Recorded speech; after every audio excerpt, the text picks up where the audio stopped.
Hello guys, നമുക്കിന്നൊരു Veena collar തയ്ക്കുന്നത് എങ്ങനെയെന്ന് നോക്കിയാലോ. അപ്പോൾ ഞാൻ ഇവിടെ ഒരു ക്യാൻവാസ് പേപ്പർ കട്ട് ചെയ്ത് ഒരു പീസ് ക്ലോത്തിൻ്റെ മേലെ അറ്റാച്ച് ചെയ്തിട്ടുണ്ട്. ക്യാൻവാസ് അറ്റാച്ച് ചെയ്തേക്കുന്ന ക്ലോത്തിൻ്റെ ചീത്ത വശത്താണ്. ഈ ക്ലോത്തിൻ്റെ നല്ല വശമായിരിക്കും നമുക്ക് കോളറായി വരുന്നത്. ഇനി നെക്സ്റ്റ് നമുക്ക് ഇതിൻ്റെ മാർക്കിങ്സ് നോക്കാം. ആദ്യം തന്നെ ക്യാൻവാസിൻ്റെ സെൻറ്ററിൽ നിന്ന് നെക്കിൻ്റെ ലെങ്ത്ത് 6 ഇഞ്ച് മാർക്ക് ചെയ്തു. നിങ്ങൾക്ക് എത്രയാണോ നെക്കിൻ്റെ ഇറക്കം വേണ്ടത് അതാണ് ഇവിടെ മാർക്ക് ചെയ്യേണ്ടത്. ഞാൻ 6 ഇഞ്ചാണ് നെക്കിൻ്റെ ഇറക്കം വയ്ക്കുന്നത്, അതുകൊണ്ട് 6 ഇഞ്ച് മാർക്ക് ചെയ്തു. നെക്സ്റ്റ് നെക്കിൻ്റെ വിഡ്ത്ത് മാർക്ക് ചെയ്യാം. ഞാൻ 3.5 ഇഞ്ചാണ് നെക്കിൻ്റെ വിഡ്ത്ത് എടുക്കുന്നത്. സെൻറ്ററിൽ നിന്ന് ഇതുപോലെ 3.5 ഇഞ്ച് എടുത്ത് മാർക്ക് ചെയ്തു. ഇനി നമ്മളിവിടെ മാർക്ക് ചെയ്യേണ്ടത് ഷോൾഡറിൻ്റെ തയ്യൽത്തുമ്പാണ്.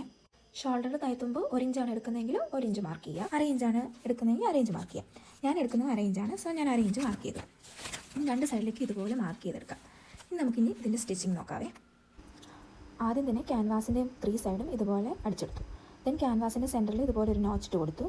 അതുപോലെ തന്നെ ക്ലോത്തിൻ്റെ സെൻറ്ററിലും ഒരു നോച്ചിട്ടു. ഇനി ക്യാൻവാസിൻ്റെയും ക്ലോത്തിൻ്റെയും നോച്ച് ഒരുമിച്ച് വെച്ചിട്ട് നമ്മൾ ആദ്യം അതിൻ്റെ സെൻറ്ററിൽ കൂടി ഒരു അടുപ്പടിക്കുവാണേ. ഇങ്ങനെ ആദ്യം ചെയ്യുവാണെങ്കിൽ ക്ലോത്തും ക്യാൻവാസും അവിടെ സെക്യൂർ ആയിട്ട് ഇരുന്നോളും. ഇനി ഞാൻ ഈ വീഡിയോ കാണിക്കുന്ന പോലെ സ്റ്റിച്ച് ചെയ്തെടുക്കുക കേട്ടോ ചെയ്യുന്നത്.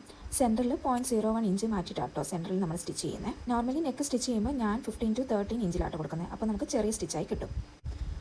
അങ്ങനെ ഫുൾ നെക്ക് നമ്മൾ ഇതുപോലെ തയ്ച്ചെടുത്തേ. ഒരു വി ഷേപ്പിലാട്ടോ നമ്മൾ സെൻറ്ററിൽ തയ്ച്ചെടുത്തിരിക്കുന്നത്.